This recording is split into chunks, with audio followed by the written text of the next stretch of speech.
माफ़ कीजिएगा, दरअसल हमें अपना एक खास कार्यक्रम यहीं पर रोकना पड़ रहा है क्योंकि संसद से इस वक्त एक बड़ी खबर आई है और बड़ी खबर ये है कि दिल्ली सेवा विधेयक को संसद में लोकसभा ने पारित कर दिया है। साथ ही साथ वहाँ पर संसद के अंदर हंगामा करने और वेल में आकर हंगामा मचाने के लिए आम आदमी पार्टी के सांसद हैं सुशील कुमार रिंकू, उनको सदन के जो बाकी सत्र अभी बचा हुआ है उसके लिए निलंबित किया गया है। तो इस एक बड़ी खबर इस वक्त है, इसलिए अपने खास कार्यक्रम को हम इस वक्त रोक रहे हैं।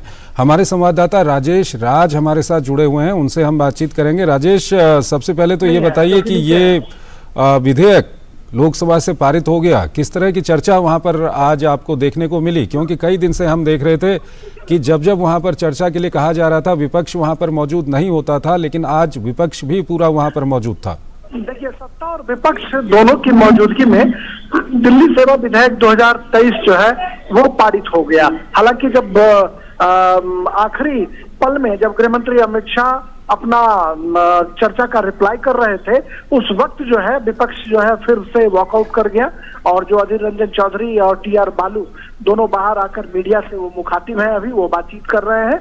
लेकिन अगर हम बात करें तो पूरे चर्चा के दौरान तमाम लोगों की मौजूदगी में पहली बार मॉनसून सत्र में किसी भी विधेयक पर जो है वो चर्चा कायदे से हो पाई, यानी सत्ता और विपक्ष दोनों की तकरीरें जो है देश को सुनने को मौका मिला। विपक्ष के लोगों ने सत्ता पक्ष पर आरोप लगाए, जबकि सत्ता पक्ष की तरफ से गृह मंत्री अमित शाह ने स्वयं मोर्चा संभाला और सिलसिलेवार तरीके से उन्होंने विपक्ष के तमाम लोगों को जो है कटघरे में खड़ा किया। उन्होंने स्पष्ट तौर पर कहा कि जिन लोगों ने भी अरविंद केजरीवाल का साथ दिया है, देश की जनता उन्हें देख रही है।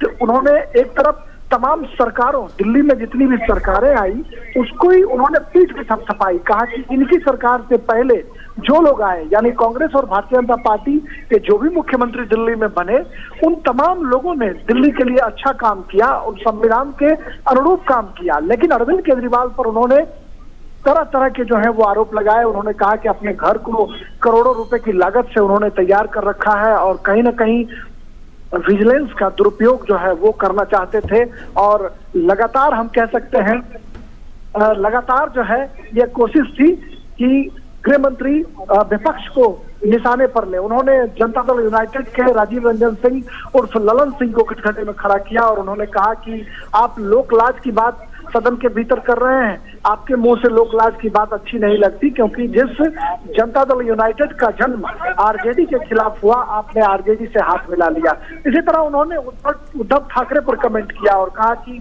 बाला साहब ठाकरे जिनका विरोध आजीवन करते रहे, उन लोगों के साथ उद्धव ठाकरे जो है वो चले गए। केरला में भी उन्होंने इसी तरह से हमले किए। तो गृह मंत्री पूरे होमवर्क के साथ आए थे और उन्होंने सिलसिलेवार तरीके से विपक्ष को कटघरे में खड़ा किया और कहा कि आपका गठबंधन ऐसे भी टूटने वाला है, क्योंकि अरविंद केजरीवाल इस विधेयक के पारित नहीं होने के बाद आपके गठबंधन से भाग ही जाएंगे, क्योंकि वो गठबंधन में इसलिए ही आए हैं कि दिल्ली सेवा विधेयक पर उनको आपका साथ चाहिए था।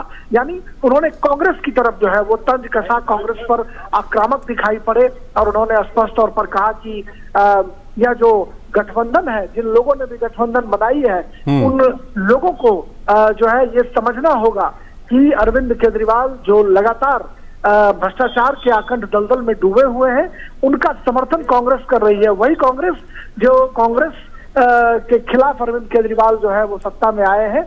और अमित शाह ने एक बात का और स्पष्ट तौर पर उल्लेख किया, कहा कि दिल्ली विधानसभा देश का इकलौता विधानसभा है जहां पर सत्र बुलाया तो जाता है लेकिन सत्रावसान कभी नहीं होता।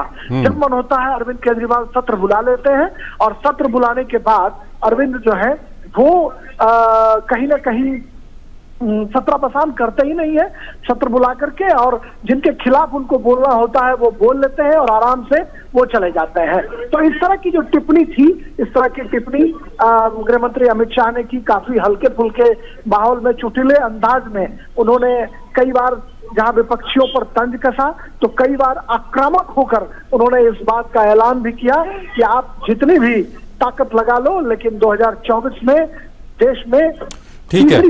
राजेश, आप हमारे साथ बने रहिए। हमारे साथ अनुज यादव भी बने हुए हैं। अनुज, जहां एक और आज काफी अच्छी चर्चा देखी गई, काफी लंबे समय से विपक्ष किसी भी तरह की चर्चा में भाग नहीं ले रहा था लोकसभा के अंदर, और गृह मंत्री ने भी इस पर चुटकी ली। उन्होंने कहा कि आप लोग तो कह रहे थे कि जब तक प्रधानमंत्री मणिपुर के मसले पर नहीं बोलेंगे तब तक हम चर्चा में हिस्सा नहीं लेंगे, लेकिन आप चर्चा में आज आपने हिस्सा लिया। वहाँ कोई है? अनुज यादव हमारे साथ जुड़े हुए हैं। अनुज, एक कड़ा फैसला भी यहाँ पर लोकसभा अध्यक्ष की ओर से, सदन की ओर से लिया गया है। जो आम आदमी पार्टी के एक सांसद हैं उनको निलंबित कर दिया गया है सत्र की बाकी अवधि के लिए। देखिए, जिस समय इस बिल को पास कराया जा रहा था और वोटिंग हो रही थी, चंद्रशेखर उस समय आम आदमी पार्टी के जो जालंधर से सदस्य हैं रिंकू, उन्होंने वेल में आकर कागज को फाड़कर जो है सदन में एक तरीके से आसन की तरफ उन्होंने फेंका। और इस पर जो केंद्रीय संसदीय मंत्री हैं प्रहलाद जोशी, उन्होंने इस बात को कहा कि उनके खिलाफ कार्रवाई होनी चाहिए। उन्होंने जो संसद की एक गरिमा है, मर्यादा है, उसको तोड़ा है। और हम जानते हैं कि इससे पहले जो राज्यसभा में सांसद हैं संजय सिंह, उन्होंने भी इसी तरह की हरकत की थी और उनको भी वहां से बर्खास्त किया गया था। तो कुल मिलाकर आज हम इस बात को कह सकते हैं कि जिस तरीके से गृह मंत्री अमित शाह ने कहा कि आप जब से संसद का सत्र शुरू हुआ है, आप सरकार के खिलाफ अविश्वास प्रस्ताव लेकर आए थे, आप मणिपुर पर चर्चा कराना चाहते थे। जब सरकार ने मणिपुर पर चर्चा कराने के लिए हामी भर दी, मंजूरी दे दी, उसके बाद भी वो सदन से भागते रहे और बाहर जाकर सदन के बाहर और सड़कों पर धरना प्रदर्शन करते रहे। आज केंद्रीय गृह मंत्री अमित शाह ने सबसे बड़ी बात यही कही, क्या वो विधेयक जनता के लिए नहीं थे? क्या वो जो कानून बन रहे थे वो किसानों के लिए नहीं थे? क्या वो आम लोगों के लिए नहीं थे? आप अपने उसी बात से आज आप हटते हुए, जब ये दिल्ली का विधेयक लाया गया तो आज आप सदन के अंदर सारे इकट्ठे बैठे थे और चर्चा कर रहे थे। इसी वजह से उन्होंने इस बात को कहा कि आप राजनीति के लिए आज इस विधेयक का आप समर्थन कर रहे थे, क्योंकि दिल्ली के अंदर बैठी हुई सरकार ने जो घोटाले किए हैं, जो घपले किए हैं, उन घपलों को छुपाने के लिए आज उस आम आदमी पार्टी के साथ आप बैठे थे, उनका पक्ष ले रहे थे। और ये भी उन्होंने इस बात को कहा कि यही वो आम आदमी पार्टी है जिसने जब वो आंदोलन कर रहे थे और अपनी पार्टी बनाई थी, इतने तमाम जितने भी विपक्षी दल बैठे थे इनको आप और राजेश हमारे साथ बने रहिए। हमारे साथ वरिष्ठ पत्रकार रोशन गौड़ हमारे साथ जुड़ रहे हैं, उनसे हम बातचीत करेंगे। रोशन जी, सदन के अंदर क्या हुआ, किस तरह से वहां पर बातचीत चली, किस तरह से वहां पर चर्चा चली, ये सब तो हमारे संवाददाता अभी बता रहे थे। हम अपने दर्शकों की जानकारी के लिए आपसे जानना चाहेंगे कि अब जब ये विधेयक पारित हो गया है लोकसभा में, ये विधेयक है क्या? इस विधेयक के पारित होने के बाद क्या कुछ होगा दिल्ली में? देखिए, ये जो मुख्य तौर पर इस विधेयक के बारे में तो दिल्ली के सर्विसेज है, जो सरकारी कर्मचारी हैं, ग्रुप ए ऑफिसर हैं, ग्रुप बी ऑफिसर हैं, जो सिविल सर्विस से आते हैं या दानिश और दानिश से आते हैं, उन अफसरों के ट्रांसफर पोस्टिंग का जो अधिकार था वो केंद्र सरकार के पास था, पहले भी था। लेकिन ये जब केजरीवाल सरकार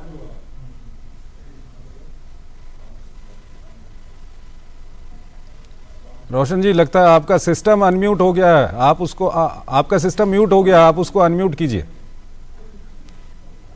दिल्ली सरकार है और केंद्र सरकार है, इसके अधिकारों के बीच में आप डिवीजन कर दीजिए कि ताकि हमें यह पता चल सके कि केंद्र सरकार के क्या अधिकार है और राज्य सरकार के क्या अधिकार है। इस पर 11 मई को सुप्रीम कोर्ट का निर्णय आया और सुप्रीम कोर्ट ने कहा कि लॉ एंड ऑर्डर और लैंड को छोड़कर, जमीन को छोड़कर बाकी अधिकार दिल्ली सरकार के हैं, दिल्ली विधानसभा के। तो उसके बाद लेकिन सुप्रीम कोर्ट ने उसमें एक क्लॉज छोड़ा था कि जो आर्टिकल 239 AA है उसमें सर्विसेज को लेकर मिसिंग है, तो केंद्र सरकार चाहे तो वहां पर एक कानून बना सकती है।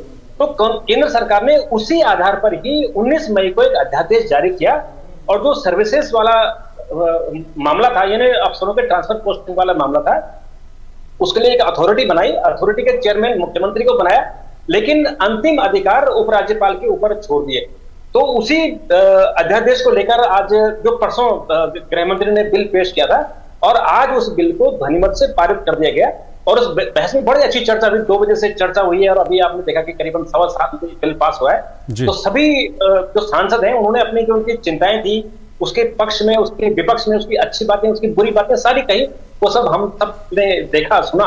और मुझे लगता है कि इसमें जो बार बार ये बात हो रही है कि केंद्र, क्योंकि दिल्ली में ये पूर्ण राज्य का सरकार नहीं है, ये पूर्ण राज्य नहीं है, ये संघ शासित है विधानसभा के साथ। और आज गृह मंत्री ने बड़ी अच्छी बात कही कि जब संविधान सभा में इस पर चर्चा हुई तो तभी पंडित जवाहरलाल नेहरू, डॉक्टर अंबेडकर और राजेंद्र प्रसाद बाबू, इन सब ने कहा था कि इसको पूर्ण राज्य का दर्जा नहीं देना चाहिए, क्योंकि केंद्र यहाँ राष्ट्र राजधानी है।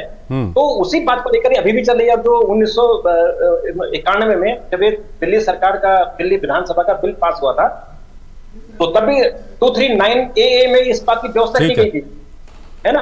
तो उसी व्यवस्था में ठीक है रोशन जी, आप बने रहिए हमारे साथ। हमारे संवाददाता राजेश राज हमारे साथ बने हुए हैं। राजेश, अगर हम राजनीतिक समीकरणों को देखें तो राजनीतिक समीकरण इस बिल को लेकर के, क्योंकि पहली बार एक ऐसा बिल इस सत्र की अगर हम बात करें तो ये एक ऐसा बिल था जिस पर विपक्ष और सत्ता पक्ष दोनों वहां पर मौजूद थे, लेकर भी उन्होंने तंज कसा, और साथ ही विरोधियों के जो हम कह सकते हैं कि छक्के छुड़ाने वाली जो बात, वो गृह मंत्री के संबोधन में साफ तौर पर दिखाई पड़ी। हमारे साथ देश के स्वास्थ्य और परिवार कल्याण राज्य मंत्री प्रोफेसर SP सिंह बघेल हैं, उनको हम आप फोन से आपके साथ मुखातिब कर रहे हैं। वो हमारे साथ फोन लाइन पर मौजूद है। लीजिए, आप उनसे सीधा सवाल कीजिए। SP सिंह बघेल जो है वो आपसे बातचीत कर रहा है। बघेल साहब, स्वागत है आपका। जी जी। बघेल साहब, आज बहुत दिनों के बाद संसद में एक अच्छी चर्चा देखने को मिली जिसमें सत्ता पक्ष और विपक्ष दोनों वहां पर मौजूद थे, और आप हमारे साथ जुड़ रहे हैं, ये काफी अच्छी बात है। क्या कुछ आपका अनुभव रहा? अच्छी चर्चा के पीछे भी हिडन एजेंडा था। वो हिडन एजेंडा विपक्ष का ये था कि केजरीवाल जी ने एक शर्त लगाए रखी है कि हम इस गठबंधन में तभी शामिल होंगे जब कांग्रेस जैसी बड़ी पार्टी दिल्ली के मामले में उनका साथ दे। तो गठबंधन की ईंटें सरकने लगी थी, इसलिए दुश्मन का दुश्मन हमारे दोस्त के सिद्धांत पर ये गठबंधन हो रहा है, और उसी का आज इस परिचर्चा में दिल्ली वाले में लोगों के चेहरे बेनकाब हुए हैं। ये परिचर्चा में जबकि 9 अन्य विधेयक भी आए थे, किसी पर संपूर्ण विपक्ष ने एक भी जन भाग नहीं लिया। वो सब राष्ट्र हित के थे, जनता हित के थे। अचानक ही दिल्ली वाले मामले में, एक राज्य के मामले में सारे लोग हुए। उसके पीछे ये है कि एक हिडन एजेंडा था कि फिर दरार हो गई थी उजाले। सत्ता चाणक्य ने बहुत साल पहले कहा था कि यदि कोई राजा बहुत लोकप्रिय होगा तो उसके खिलाफ इसी प्रकार के दुश्मन का दुश्मन हमारे दोस्त के सिद्धांत पर दुर्लभ संधियां और दुर्लभ गठबंधन हुआ करेंगे। ऐसा ही एक गठबंधन जो स्वरूप ले रहा है। मुझे एक बहुत अच्छा शेर याद आ रहा है कि मतलब में कैसे कैसे अनुबंध हो गए, नेवले और सांप में संबंध हो गए। बघेल साहब, गृहमंत्री जी ने बहुत स्पष्ट तरीके से, बहुत ही प्रभावशाली तरीके से हिडन एजेंडे को बेनकाब किया कि आखिर ये लोग क्यों एक हो रहे हैं। उसके पीछे ये है कि कहीं निकल ना जाए। और जो दिल्ली सरकार, पहले भी कांग्रेस ऊपर थी, नीचे भी भाजपा थी, भाजपा ऊपर थी, नीचे कांग्रेस थी, लेकिन सुधार नहीं हुआ। लक्ष्मण रेखा का उल्लंघन दिल्ली के मुख्यमंत्री लगातार कर रहे थे अपनी सीमाओं से हट करके, और उस वजह से जनहित में ये रूल्स बनाने पड़े। बघेल साहब, कई सारे विधेयक पारित हो चुके हैं लोकसभा से, और राज्यसभा में भी लगातार कामकाज हो रहा है, लेकिन एक जरूरी ये होता है कि विपक्ष भी वहां पर मौजूद रहे। लेकिन आज पहली बार विपक्ष मौजूद दिखा, बाकी जगहों पर तो विपक्ष मौजूद भी नहीं था। मैंने कहा ना कि इस दिल्ली वाले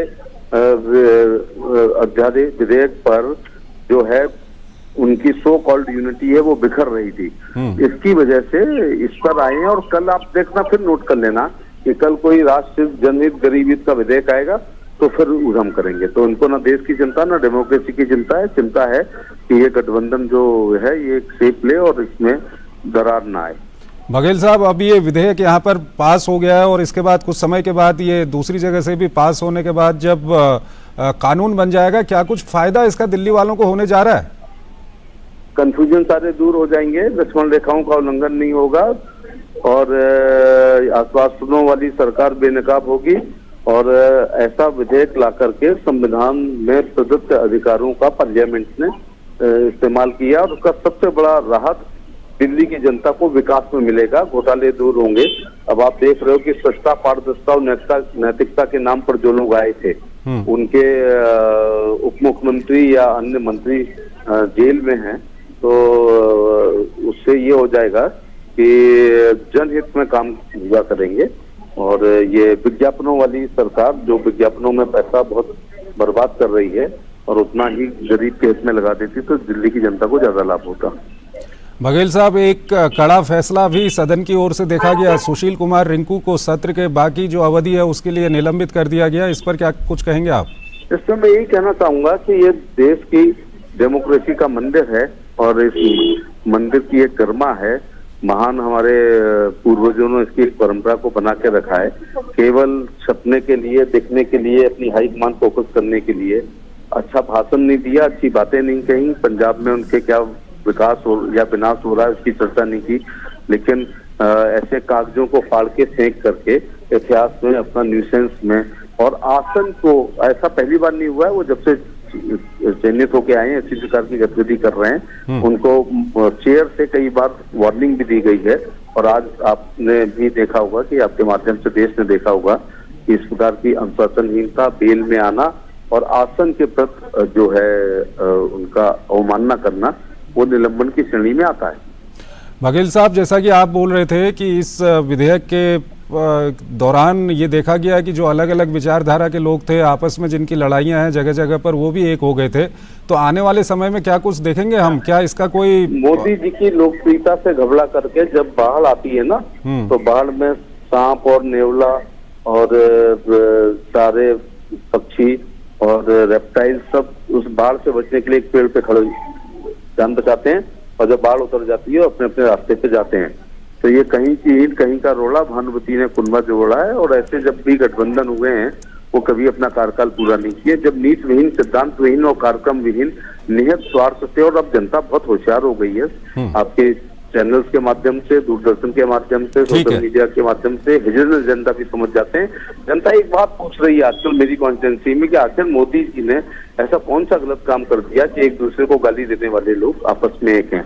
सारा घोटाला को उजागर करके ही जनता दल यू और नीतीश जो आए हैं वो अपनी अच्छी इमेज और लालू जी की चीजों को उजागर करके आए हैं। अब दोनों एक हो रहे हैं, तो ये सबको पता है कि दुश्मन का दुश्मन हमारे दोस्त के उस सिद्धांत पर ऐसे गठबंधन हो रहे हैं जो ठीक है। बघेल साहब, बहुत बहुत शुक्रिया आपका दूरदर्शन न्यूज से बात करने के लिए। तीन वरिष्ठ पत्रकार हमारे साथ इस वक्त जुड़े हुए हैं। हमारे साथ रामकृपाल सिंह हमारे साथ जुड़ गए हैं, हमारे साथ समीर चौगांवकर हमारे साथ जुड़े हुए हैं, वरिष्ठ पत्रकार। हमारे साथ रोशन गौड़ हमारे साथ जुड़े हुए हैं। आप तीनों का एक बार फिर स्वागत है हमारे इस कार्यक्रम में, जिसमें हम दिल्ली सेवा विधेयक से संबंधित जो अभी फैसला हुआ है लोकसभा के अंदर, उसको लेकर के चर्चा कर रहे हैं। रामकृपाल सिंह जी, किस तरह से देखते हैं जो ठीक है, रामकृपाल जी से अभी बात करेंगे। समीर चौगांवकर हमारे साथ जुड़े हुए हैं। समीर जी, किस तरह से देख रहे हैं जो कुछ अभी यहाँ पर घटनाक्रम घटा है? एक तो दिल्ली सेवा विधेयक को पारित कर दिया गया है लोकसभा के अंदर, उसको लेकर के एक विपक्ष में, जो विपक्ष अभी तक चर्चा में वहां पर मौजूद नहीं रहता था विभिन्न दिनों में, आज विपक्ष वहां पर मौजूद था। साथ ही साथ एक सांसद को आम आदमी पार्टी के निलंबित किया गया है सत्र के बाकी दिनों के लिए। किस तरह से इसका एनालिसिस करेंगे आप? देखिए, ये सत्र पास होना तय था लोकसभा के अंदर और ये सत्र राज्यसभा के अंदर भी पास होगा। लेकिन दुख की बात यह है कि आम आदमी पार्टी जो दिल्ली के अंदर एक सुशासन देने के लिए आई थी, भ्रष्टाचार मुक्त शासन देने के लिए आई थी, वो पार्टी खुद भ्रष्टाचार में लिप्त हुई और वह पूरी तरह से अधिकार चाहती थी। और वो क्यों अधिकार चाहती थी, मैं आपको बताना चाहता हूँ कि इसी आम आदमी पार्टी के समय जब अरविंद केजरीवाल मुख्यमंत्री बने थे पहली बार, उसके बाद चीफ सेक्रेटरी के साथ मुख्यमंत्री के आवास में मिस हैंडलिंग की गई थी, मारपीट की गई थी। तो मुझे ऐसा लगता है कि उस चीजों को देखते हुए केंद्र सरकार ने निर्णय लिया होगा कि अगर ब्यूरोक्रेसी भी इनके पास चली जाएगी, अधिकारियों का हस्तांतरण, ट्रांसफर, पोस्टिंग भी इनके हाथ में जाएगी, तो दिल्ली के अंदर अराजकता आ सकती है। और अमित शाह जी ने बहुत स्पष्ट कहा है कि आर्टिकल 2398A यह अधिकार देता है केंद्र सरकार को कि दिल्ली जो केंद्र शासित प्रदेश का एक हिस्सा है, कानून बना सकता है। दिल्ली में विधानसभा है, लेकिन दिल्ली में विधानसभा उसी तरह से जिस तरह से पांडिचेरी के अंदर है, जो केंद्र शासित प्रदेश के अंदर आता है, और यहाँ की बेहतर सुविधाओं के लिए, बेहतर प्रशासन के लिए केंद्र कानून बना सकता है। और आप देखिए 1993 से भी ये व्यवस्था चली आ रही है। तो उस समय बीजेपी की सरकार थी, केंद्र में कांग्रेस की सरकार थी, बाद में दिल्ली कांग्रेस की सरकार दिल्ली में बनी, केंद्र में भारतीय जनता पार्टी की सरकार बनी, लेकिन कभी इस तरह का कभी झगड़ा नहीं हुआ। आपस में सामंजस्य बना के, आपस में अंडरस्टैंडिंग के साथ दोनों ने प्रशासन चलाया। वो इससे चलाया कि दोनों का उद्देश्य था कि दिल्ली की जनता को बेहतर प्रशासन मिले और दिल्ली की जनता के काम हो। जब से आम आदमी पार्टी की सरकार दिल्ली में आई है वो लगातार उपराज्यपाल के साथ झगड़ा करती रही है। अभी तो सक्सेना साहब तो अभी बने, इसके पहले नजीर जंग साहब थे कांग्रेस के उपराज्यपाल, उनसे भी आम आदमी पार्टी का पंगा होता रहा था। तो आम आदमी पार्टी बेसिकली आंदोलन से दिखती है, तो यह हर जगह चाहती है हम आंदोलन करें, हम झगड़ा करें, हम जो चाहते वही हो। यह संभव नहीं है। मुझे ऐसा लग रहा है केंद्र सरकार ने अध्यादेश लाकर एक बहुत अच्छा काम करा और दिल्ली की जनता को इस सरकार से बचाने का काम किया, जो अधिकारियों को अपने हाथ में रखकर दिल्ली की स्थिति को और विस्फोटक बना सकते थे। मुझे लग रहा है इसके लिए केंद्र सरकार बधाई की पात्र है। ठीक है, रोशन गौड़ जी, जिस तरह से अभी एसपी सिंह बघेल भी बोल रहे थे कि आज पहली बार देखा गया दिल्ली के मसले को लेकर के जो लोग अभी तक चर्चा में हिस्सा नहीं ले रहे थे वो सब के सब एक हो गए, तो इसको जो ये विपक्ष की जो राजनीतिक समीकरण विपक्ष के बन रहे हैं, लगातार पिछले कुछ दिनों से कुछ समीकरण बनते हुए हम देख रहे हैं, उन समीकरणों को आज के परिप्रेक्ष्य में आप किस तरह से देखेंगे? देखिए, जो इनकी बेंगलोर में मीटिंग हुई थी, उससे पहले पटना में मीटिंग हुई थी कि इंडिया नाम से एक गठबंधन बनाना है, और उस गठबंधन को लेकर क्योंकि आम आदमी पार्टी से पहले कांग्रेस को स्वाछूत था, वो आम आदमी पार्टी से बात नहीं करती थी, लेकिन उनको लगा कि 2024 की तैयारी करनी है तो आम आदमी पार्टी को भी साथ लेना होगा, नहीं तो विपक्ष बिखर जाएगा। इसलिए ये लोग इकट्ठा हो गए। इनको लगता है कि 2024 के चुनाव में हम कुछ करेंगे। लेकिन आज आपने सदन में देखा होगा कि हालांकि इसमें वोटिंग नहीं हुई, लेकिन वॉइस वोट हुआ तो एक तरफा था, विपक्ष की तरफ से आवाज तक नहीं निकली कि इसका हमें विरोध करना है। जैसे लोग कह रहे हैं कि हम इसको राज्यसभा से पास नहीं होने देंगे। अब राज्यसभा के जो आंकड़े हैं उनको भी आप देख लीजिए, ये विपक्ष से बहुत आगे हैं। विपक्ष में तो गिने चुने लोग हैं, और ये जो कुल मिला के बात ये है कि 2024 की तैयारी सब लोग कर रहे हैं, और उसमें ये अपनी ताकत दिखाना चाहते हैं कि हमारे साथ कितने लोग हैं। लेकिन मुझे नहीं लगता, जैसे कि आज अमित शाह जी ने खुद ही कहा कि ये इस विधेयक के बाद केजरीवाल खुद इनको सारे जो विपक्षी दल है उनको उनका आप शब्द कहने शुरू कर देंगे, क्योंकि केजरीवाल को दिल्ली में कांग्रेस के खिलाफ चुनाव लड़ना है, पंजाब में कांग्रेस के खिलाफ चुनाव लड़ना है, तो ये साथ कैसे हो सकते हैं। और ऐसे ही जो पश्चिम बंगाल में ममता बनर्जी को कांग्रेस के खिलाफ और सीपीएम के खिलाफ चुनाव लड़ना है, ऐसे ही उन्होंने ये भी कहा कि केरल में सीपीएम को कांग्रेस के खिलाफ चुनाव लड़ना है, तो ये तो गठबंधन हो ही नहीं सकता।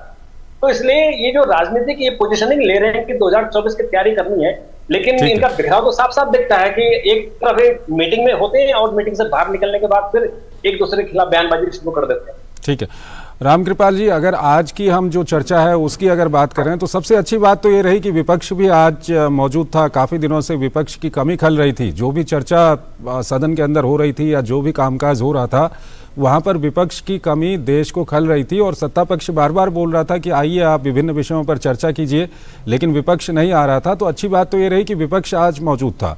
और दिल्ली की अगर हम बात करें तो दिल्ली हालांकि एक केंद्र शासित प्रदेश है, छोटा सा इलाका है, लेकिन दिल्ली देश की राजधानी है।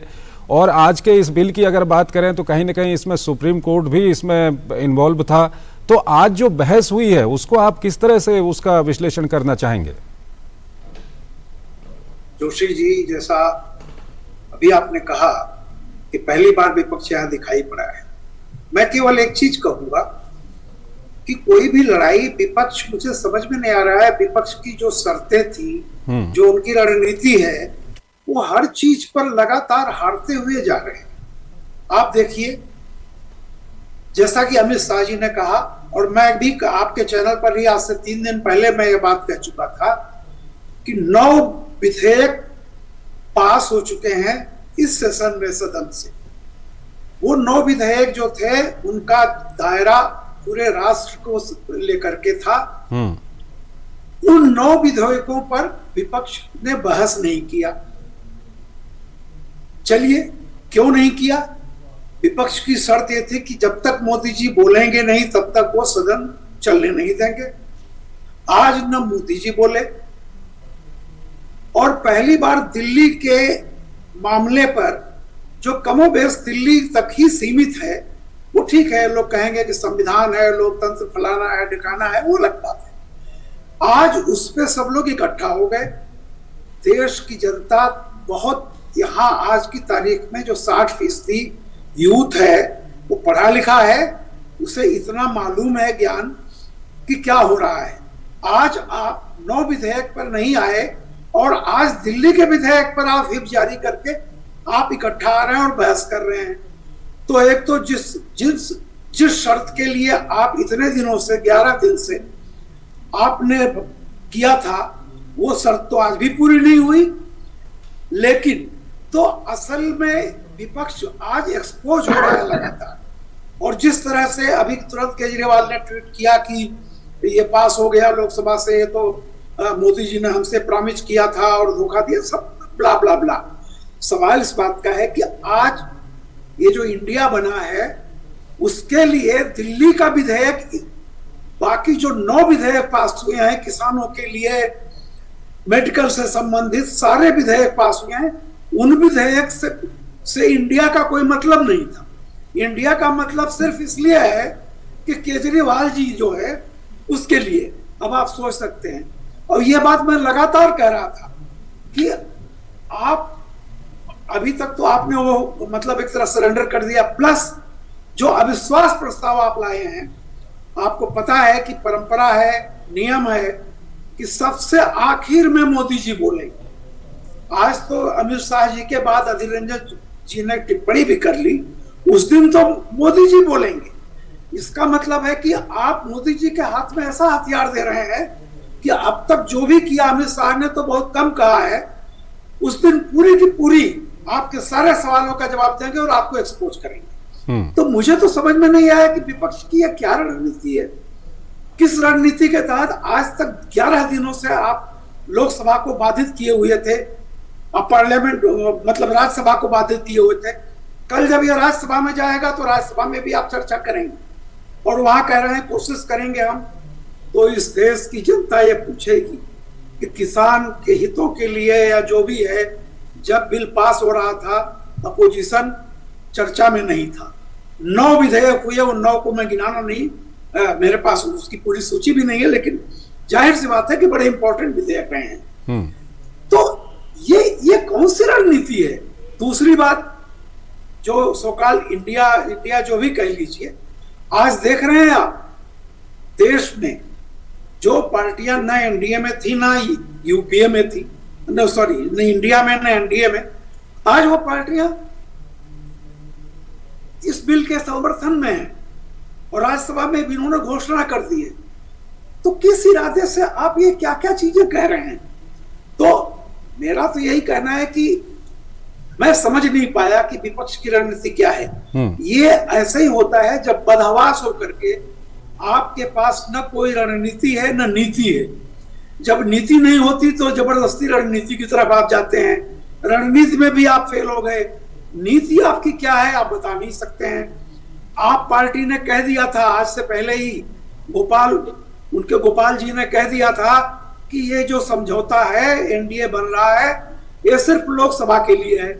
मतलब अभी विधानसभा चुनाव में कांग्रेस के खिलाफ आप पार्टी मध्य प्रदेश में लड़ेगी, राजस्थान में लड़ेगी, छत्तीसगढ़ में लड़ेगी, और 2 महीने बाद कहेगी कि हम इनके साथ हैं। अरे इस देश की जनता के सामने कुछ तो आप विरोध कीजिए। लोकतंत्र में बिल्कुल एक सशक्त विपक्ष की बहुत आवश्यकता होती है। ठीक है रामकृपाल जी, कम से कम अपनी नीति और रणनीति तो स्पष्ट कीजिए। रणनीति न सही, नीति तो स्पष्ट कीजिए। क्या आपकी पॉलिसी है, क्या चीज है? तो ये मेरा ठीक है रामकृपाल जी, जो आपने कहा यही इसी बात को हम आगे बढ़ाते हैं। समीर जी हमारे साथ जुड़े हुए हैं। समीर जी, जो रामकृपाल जी बोल रहे हैं कि इतने सारे बिल संसद के अंदर आए हैं और इतने राष्ट्रीय महत्व के वो बिल थे। एक उदाहरण अगर मैं देना चाहूं तो फॉरेस्ट कंजर्वेशन से जुड़ा हुआ एक बिल था, और ये पूरा देश समझ सकता है कि ये कितना महत्वपूर्ण बिल था, और वहां पर विपक्ष बिल्कुल मौजूद नहीं था। विपक्ष ने वहां पर चर्चा में बिल्कुल भी हिस्सा नहीं लिया। तो इस तरह के बिल आए हुए हैं सदनों के अंदर में, वहां पर तो आप नहीं जाते हैं। और आज जिस तरह की रणनीति आपकी दिख रही है, कहीं न कहीं विपक्ष अपने ही जाल में फंस रहा है। बिल्कुल, देखिए विपक्ष भी इस बात को बेहतर तरीके से जानता था कि वह इस बिल को किसी भी स्थिति में ना लोकसभा में रोक पाएंगे ना राज्यसभा में रोक पाएंगे। आज देखिए 2014 में जब से प्रधानमंत्री नरेंद्र मोदी और भारतीय जनता पार्टी एनडीए की सरकार आई हुई है, कभी भी राज्यसभा में कोई बिल गिरा नहीं है। सारे बिल सरकार के पास हो चुके हैं लोकसभा और राज्यसभा के अंदर। आज तो बहुत मजबूत स्थिति में राज्यसभा में भारतीय जनता पार्टी को जरूर सरकार को समर्थन चाहिए था, तो बीजेपी जनता दल के 9 राज्यसभा सांसदों ने समर्थन दे दिया है। वायएसआर कांग्रेस के 9 राज्यसभा सांसद उन्होंने भी सरकार को समर्थन दे दिया है। तो मुझे ऐसा लगता है कि आज की स्थिति में राज्यसभा में भी सरकार बहुत मजबूत स्थिति में वहां बिल पास करा लेगी।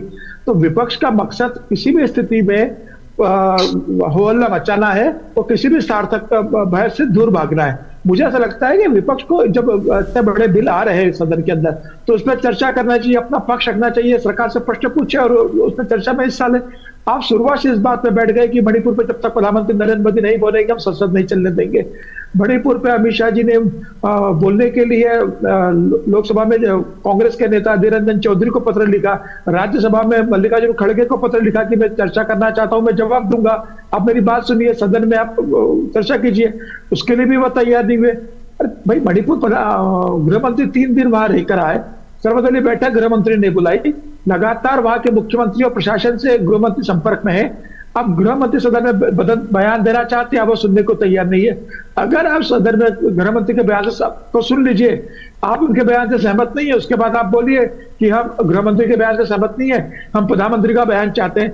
आप किसी भी तरीके से चर्चा नहीं करना चाहते। और जब आज आपको लगा और अरविंद केजरीवाल का आपके ऊपर प्रेशर था तो आपको लगा कि आज हमें लोकसभा में चर्चा में भाग लेना पड़ेगा, ये जानते हुए भी कि बिल लोकसभा के अंदर पास होगा, अब केजरीवाल का साथ देने, क्योंकि वो उन्होंने बहुत स्पष्ट कह दिया था कि अगर कांग्रेस इस अध्यादेश के खिलाफ मेरा साथ नहीं देगी तो मैं इंडिया गठबंधन जो गठबंधन बना है यूपीए के स्थान पर INDI, उसका हिस्सा नहीं बनूंगा। और कांग्रेस से कमिटमेंट लेने के बाद ही वह बेंगलोर की बैठक में गए थे, तब तक वह बैठक में नहीं गए थे। तो मुझे लग रहा है बेसिकली विपक्ष का जो पूरा कुंबा इकट्ठा हो रहा है, जो अभी 26 पार्टियां इकट्ठी हुई है, सबके अपने निजी पर्सनल एजेंडे है और सब अपने एजेंडों को ध्यान में रखकर आपस में जुड़ रहे हैं। इनका कोई दृष्टिकोण नहीं है, इनके पास कोई विजन नहीं है, इनके पास कोई नेता नहीं है जो मोदी के सामने खड़ा हो सके, इनके पास कोई नीति नहीं है, जनता के बीच किस मुद्दे को लेके जाएंगे मोदी को चुनौती देने के लिए इनके पास ये भी तय नहीं है। और आप देखिए इन्हीं के सहयोगी समाजवादी पार्टी के पूर्व मुख्यमंत्री और अभी के अध्यक्ष अखिलेश यादव ने जब पूछा गया कि आपके पास चेहरा कौन है प्रधानमंत्री का, तो उन्होंने किस हल्के अंदाज में कहा कि आपको कैसा प्रधानमंत्री चाहिए, आपको महिला मुख्यमंत्री चाहिए तो हम वो दे देंगे, आपको बुजुर्ग मुख्यमंत्री चाहिए तो हम वो दे देंगे, आपको युवा मुख्यमंत्री चाहिए तो हम वो दे देंगे। मतलब प्रधानमंत्री की गरिमा को वो इतने हल्के से ले रहे हैं। उन्हें कहना चाहिए था कि अगर मोदी सामने है इंडिया के तो हमारे इंडिया के पास ये चेहरा है और ये मोदी को चुनौती देगा। ठीक है, क्योंकि हमारे पास वक्त भी कम है समीर जी, इसीलिए हम थोड़ा सा अन्य विषयों पर भी बातचीत करना चाहेंगे। रोशन जी, अगर इसी को हम दूसरे पहलू से देखें, क्योंकि हम संसद के अंदर रणनीति की बात करते हैं तो फ्लोर मैनेजर्स उनके पास हैं, तो फ्लोर मैनेजर्स इनके पास भी हैं। तो सत्ता पक्ष की जो रणनीति रही है, चाहे वो जब अविश्वास प्रस्ताव लाया गया हो, उसके बाद प्रधानमंत्री के बोलने की वहां पर मांग की गई हो, मणिपुर पर चर्चा की मांग की गई हो, या आज की हम स्थिति को देखें तो सत्ता पक्ष की रणनीति, क्योंकि सत्ता पक्ष का तो काम है कि वो अपना जो कामकाज है उसको किसी तरह से पारित कराए, अपने जो विधेयक हैं, बिल हैं, उनको पारित कराए। तो सत्ता पक्ष की रणनीति को आप किस तरह से देखते हैं? देखिए, सत्ता पक्ष की शुरुआत से ये रणनीति रही है कि अगर विपक्ष कोई इशू उठाना चाहता है तो उनको मौका देंगे। और ये प्रधानमंत्री जी ने जब पहले दिन एक परंपरा होती कि मीडिया से बात करते हैं, तब भी उन्होंने कहा, जब ऑल पार्टी मीटिंग हुई तब भी कहा गया कि विपक्ष जो भी मुद्दे उठाएगा हम उनको मौका देंगे। लेकिन हुआ क्या कि विपक्ष ने एक रणनीति बनाई कि हम मणिपुर पर दोनों सदनों को नहीं चलने देंगे। तो उसमें सत्ता पक्ष की तरफ से उन्हें आउटरीच किया गया, उनसे बात की गई कि आप इसके चर्चा में आओ, जैसे आपने कहा और रामकृपाल जी ने भी कहा कि गृह मंत्री ने खुद उनको चिट्ठियां लिखी और वो रोज जो सूची थी उसमें आता था कि मणिपुर पर हम इस पर चर्चा कराना चाहते हैं, लेकिन विपक्ष तैयार नहीं हुआ। तो उसको सत्ता पक्ष को क्या फायदा हुआ कि एक लाइन की खबर बनती थी कि विपक्ष ने मणिपुर इश्यू पर संसद नहीं चलने दी। तो ये जो देश में नेगेटिव माहौल बनता है कि विपक्ष संसद नहीं चलने दे रहा है, अगर संसद चलती तो विपक्ष सरकार से अनेक सवाल पूछती, सरकार उसका जवाब देती, प्रश्नावर होते, जैसे अभी 9 बिल यहाँ पास हुए हैं अभी दोनों हाउसों से, उन पर चर्चा होती तो वो खबरें बनती। तो वो खबरें तो नहीं बनी, एक ही खबर बनती थी कि सदन नहीं चला और विपक्ष ने इस मुद्दे पर नहीं चलने दिया। तो वो सरकार को उसका बेनिफिट ये कि जो कमियां थी वो कमियां उजागर नहीं हुई, वो बाहर नहीं आ पाई। और आज भी जैसे कल थी, जब ये बिल कल लगा था तो उसमें स्टेटरी जो रेजोल्यूशन था विपक्ष का कि हम इस अध्यादेश के खिलाफ हैं, हम इस अध्यादेश को नहीं लाना चाहते हैं। तो तब भी सरकार ने एक रणनीति बनाई कि अगर हम विपक्ष को इसमें बोलने देंगे तो विपक्ष अपना मुद्दा रख के सरकार को आलोचना करने के बाद वो सदन को एडजॉर्न करा के फिर चले जाएंगे, सरकार अपनी बात नहीं कर पाएगी। तो इसलिए कल हाउस एडजॉर्न हुआ और फिर आज जब सत्ता पक्ष और विपक्ष के बीच में बैठक हुई तो उसमें यह सहमति बनी कि दोनों को, यानी जो रेजोल्यूशन है और जो विधेयक है, उन दोनों पर चर्चा होगी। गृह मंत्री अपनी बात रखेंगे और फिर विपक्ष अपनी बात रखेगा। तो यहां पर भी सरकार को बेनिफिट होगी कि जब गृह मंत्री ने बिल को पेश किया। रोशनलाल जी, आपकी बात समझ में आ गई। रामकृपाल जी के पास चलेंगे। रामकृपाल जी, अगर हम जनता की बात करें, जनता का कितना बड़ा नुकसान है? क्योंकि देश की अगर हम स्थिति को देखें तो देश में कई जगह पे इस वक्त बाढ़ के हालात हैं, कई जगह पे बारिश हो रही है, और इस बार तो अगर हम पूरी दुनिया को देखें तो जो जलवायु परिवर्तन है वो उसका इम्पैक्ट इतना खतरनाक है कि जो बारिश का पैटर्न है, बाढ़ का पैटर्न है, जो गर्मी का पैटर्न है, वो बिल्कुल ही बदल गया है। उसका काफी नुकसान आम जनजीवन को उसका भुगतना पड़ रहा है। ऐसे में न प्रश्नकाल चल रहा है, न शून्यकाल चल रहा है, न ही विपक्ष वहां पर आकर कोई सवाल सत्ता पक्ष से कर रहा है। सत्ता पक्ष अपना कामकाज करते जा रहा है और उसका तो काम है अपना कामकाज किसी तरह से निकाले। तो ये देश का कितना बड़ा नुकसान है यहाँ पर? देखिए, देश का तो नुकसान है ही। मैं एक सवाल पूछ रहा हूं कि आज का दिन जो है बृहस्पतिवार, और इसके 10 दिन जो पहले था, क्या आखिर आज बदल गया? क्या विपक्ष को मिल गया? उसकी कौन सी मांग पूरी हो गई? आज जो चर्चा हुई अब तक क्यों नहीं हुई थी? इस सवाल का जवाब तो विपक्ष को देना पड़ेगा, जनता के बीच जाकर के भी। आखिर क्या मिला? और अगर मेरा फिर वही कहना है कि सिर्फ दिल्ली से संबंधित, यानी केजरीवाल पर आप जो है आप वार्ता आज करने को तैयार हो गए, सदन चल रहा है, मोदी जी का भाषण भी नहीं हुआ, आपकी कोई शर्त नहीं मानी गई, आप तैयार हो गए। तो वही बात जो भी आप कह रहे थे कि फॉरेस्ट बिल था, तमाम तरह के बिल, किसानों से संबंधित बिल, वो तमाम बिल जो पास हुए हैं उस पे आपने कोई, विपक्ष की इतनी पार्टियों ने किसी ने भी उस पर कोई चर्चा ही नहीं की, कोई सवाल नहीं उठाया। मतलब वो सारे बिल बहुत अच्छे थे, केवल ये दिल्ली का खराब है। क्या कहना चाहते हैं आप इस देश की जनता? बिल्कुल बिल्कुल। और अगर इतना अच्छा काम मोदी सरकार कर रही है कि 9 विधेयक आए और बिना किसी चूर चपड़ के वो पास हो गए, तो फिर आप विरोध किस बात का कर रहे हैं? बिल्कुल ठीक है। रामकृपाल जी, दरअसल हमारे पास वक्त कम है, यहाँ पर अंतिम टिप्पणी हम समीर जी के पास। बिल्कुल बिल्कुल बिल्कुल, बोलिए। लोकसभा में बिल पास होने का मतलब हो जाता है कि सरकार बहुमत में है। बिल पास होने का मतलब ही होता है बहुमत है। तो रोज तो बीजेपी बहुमत साबित कर रही है बात पर सरकार। कौन सा बहुमत आप कर लेंगे? क्योंकि आप जानते हैं ना, वोटिंग पार्लियामेंट में ही होती है, सॉरी लोकसभा में से बिल पास हो रहे हैं। ठीक है। इसका मतलब है कि वो विश्वास प्रस्ताव रोज बीजेपी के पक्ष में पारित हो रहा है। ठीक है ठीक है, किसके आंख में धूल डाल रहे हैं? ठीक है रामकृपाल जी, आपकी बात समझ में आ गई। और समीर जी, अंतिम आपसे हम एक टिप्पणी चाहेंगे कि आज ये कितना, क्या जरूरत थी इसकी, जो एक सांसद को वहां पर सस्पेंड कर दिया गया सत्र के बाकी हिस्से के लिए? देखिए, आम आदमी पार्टी के सांसद, इसके पहले भी संजय सिंह सस्पेंड हो गए थे जो राज्यसभा में सांसद है। आज रिंकू सस्पेंड हुए जो जालंधर से लोकसभा के सांसद है। और ऐसा नहीं कि अभी आज ही किसी ने ऐसी हरकत की, असंसदीय कार्य किया कि उनको सस्पेंड किया गया। वो जब से सत्र शुरू हुआ वो तब से लगातार इस तरह के कार्य कर रहे हैं। और उन्हें कई बार लोकसभा स्पीकर ओम बिरला जी ने समझाया भी, चेतावनी भी दी कि आप परंपरा का पालन कीजिए और दायरे में व्यवहार कीजिए, लेकिन वो लगातार इस तरह की हरकत कर रहे थे। तो मुझे लग रहा है कि इसके कारण उन्हें पूरे सत्र के लिए बाहर कर दिया गया। वो जरूरी भी है, एक संसद की एक मर्यादा होती है, एक डेकोरम होता है, उससे पक्ष और विपक्ष, सरकार और विपक्ष दोनों को बना के चलना पड़ता होता है। आपका कोई मामला है, आप प्रश्न उठा सकते हैं, कर सकते हैं। और बिल्कुल, आज तो काफी अच्छे से बहस भी चल रही थी, किसी ने फाड़ के फेंक देना, मुझे लग रहा है ये असंसदीय है। और उसको वहां से पूरे सत्र के लिए सस्पेंड करके लोकसभा स्पीकर ने एक अच्छा काम किया है। शुक्रिया, शुक्रिया आप तीनों का, बहुत बहुत शुक्रिया हमारे साथ इस विशेष कार्यक्रम में जुड़ने के लिए। और इसी के साथ हम अपने इस खास कार्यक्रम को यहीं पर समाप्त करते हैं। नमस्कार।